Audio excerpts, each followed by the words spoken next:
Hello everyone, this is Sam from SaberiSixRealEstate as well as Remax Realtron Realty Inc.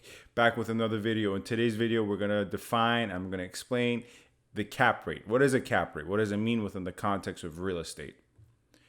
Succinctly put, a cap rate, which stands for capitalization rate, is a formula / metric which is used in order to estimate a rate of return from an investment property. Which, when you're trying to estimate the return of investment, your larger goal is probably to estimate the total value of the property, or maybe not the total value, but certain aspects of the property in terms of its economic value.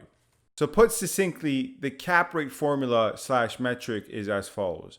Cap rate equals net operating income over market value. Now let's define these two variables, right, before I go through a number example, right? So we have to define net operating income as well.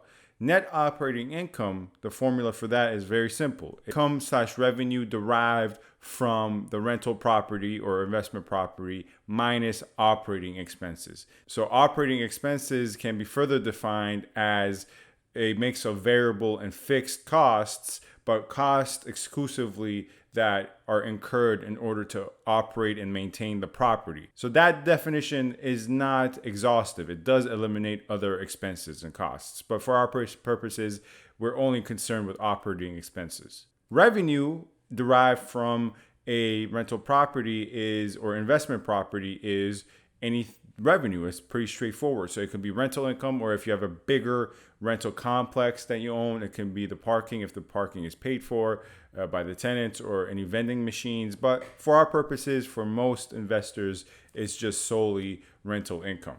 So if we say net operating income is revenue minus operating expenses, and let us put our revenue as the rental income, which in this example, let us say it's $2,500. That means you get $2,500 a month. And $2,500 times 12 is $30,000, right? So you're getting $2,500 a month, meaning you get annually $30,000 from this investment property. That is the totality of income and revenue this rental property / investment property generates for you. Now, in this example, let's move forward and put the operating expenses at $1,000 a month. And if we're to annualize that, it will be $12,000 a year. So we have a revenue of $30,000 a year and an expense of $12,000 a year. Now, we deduct the operating expense from the revenue.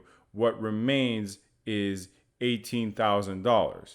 And that $18,000, which is what remains, is your net operating income. So now that we have defined and found our net operating income, let's move towards the cap rate. We set the cap rate as net operating income, which in our case, an example, is $18,000 over the current market value. Now let's define current market value as well, right? Because you can put other things in this placeholder spot, purchase price or market value in general.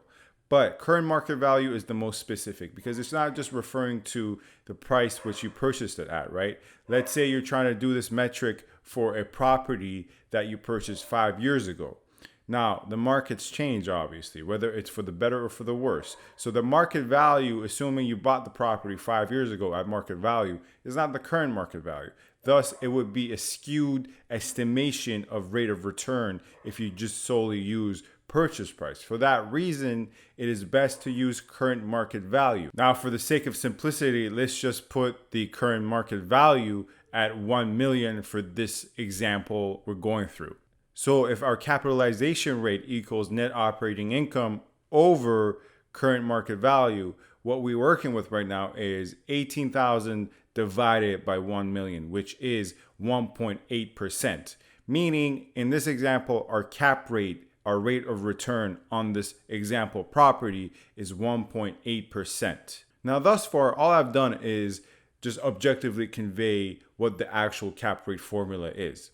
Now, if we're going to actually judge it, whether it's a good metric or formula or not for your purposes as investors or just general people who want to know more about finance, if we want to judge it in those terms, that's a different discussion.